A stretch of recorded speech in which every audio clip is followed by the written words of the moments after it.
Hi, y'all. So this is Tennis Talk on a Tesla. Brought to you by Tennis Yellow. I'm Katri. And I'm Lindsey. And today we're going to talk about something that is super funny, I think. And that is, what are some funny, interesting, creative swears or expletives you've heard on the tennis court? So I think one of my favorite ones is sugar. Every once in a while, there are girls who will be running for something, they mess up, or they hit it too hard, and they're like, oh, sugar. And I just think it's so funny because it's their replacement for the S word. Right. But I just find it super entertaining. Well, first of all, let me qualify that we live here in Utah. It's a very conservative, for the most part, very sort of religious kind of vibe here, which is fine. But it's just funny because, I mean, don't get me wrong, yours truly can drop a bomb or two. but it's interesting. You'll hear some like sugar or Frick. Or fudge or Shut the front door. Which I love that one. Shut the front door. And I'm like, I love that. Oh my gosh. And we'll hear some of these kind of creative swears, which I think is hysterical.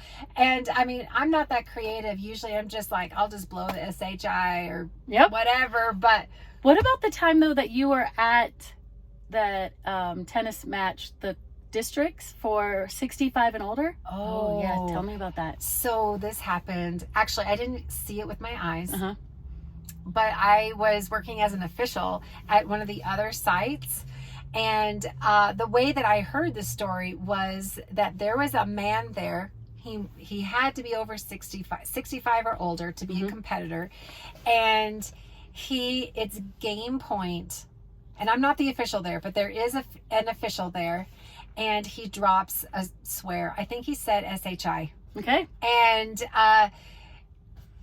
And the official gave him a point penalty, which gave the win to the other team.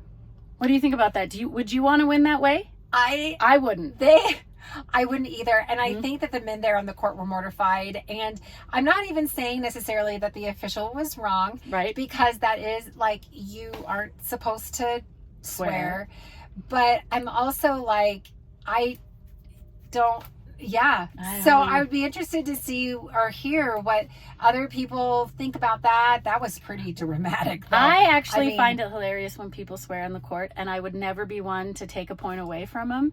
One of my favorite girls that we get to play tennis with, her name's Ashley Bailey, and at our Christmas party, I love Ashley.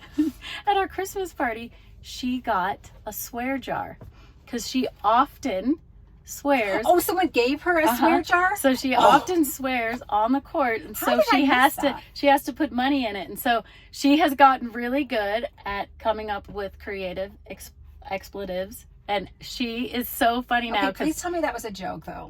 It was a joke. Someone actually bothered about the swearing? Surely not. No.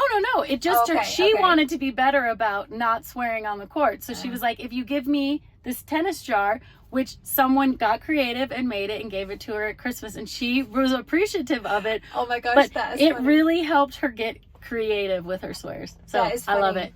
That's funny. It's interesting though, like when I work as an official and it's like kids that are swearing. I feel like that.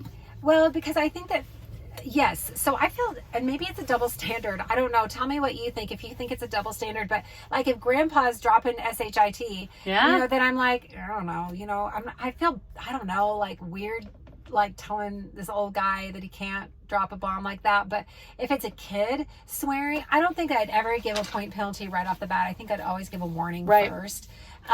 Just because, I don't know. And what's a swear to one person isn't a swear to another person. Correct. Or what if you're like from another country and that's a swear word in Germany, but it's not a swear word, like you don't even know what that is here that they're saying, or same with any language. Right. But I just think it's kind of interesting, like swears on the court, and do you swear on the court or do you not? Yeah.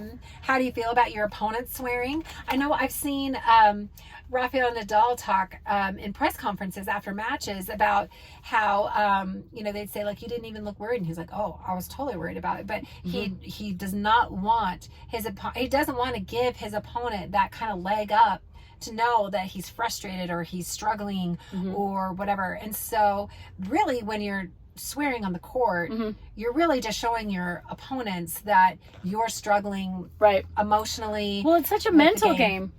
Tennis is so much a game of psychology. Like, and we have found the more positive we stay with each other and with ourselves, the better we do. So in my mind, every once in a while, there's times where I got to let out a yell or a scream. I used to get into the habit of, I would want to throw my racket, but I'm like, don't start that. Yeah. It's not going to go well. Right. So. Well, and I really dislike it when the pros smash their rackets because I'm like, they didn't even have to buy that racket. I know. You know, so it's like, who do you think you are that you're going around smashing rackets that we all buy? You know, we all pay for our rackets. You get these rackets, you know, and then it's kind of like when my kids like mistreat, you know, things that I've given them. Yeah, totally. I'm kind of like, you know what? Thank you. Of I will entitlement. take that back. Right. You know, like I'm not going to give that to you if you're going to treat it bad. Yeah. But if you're going to take care of it, then I am happy to give it to you. So anyway, the comment down below. Swearing. What do you think? Do you like to swear? Does it bother you? Are you okay with it? I'd love to hear what you have to say. Thanks for joining us today. Bye. Love all. Love everyone. Bye.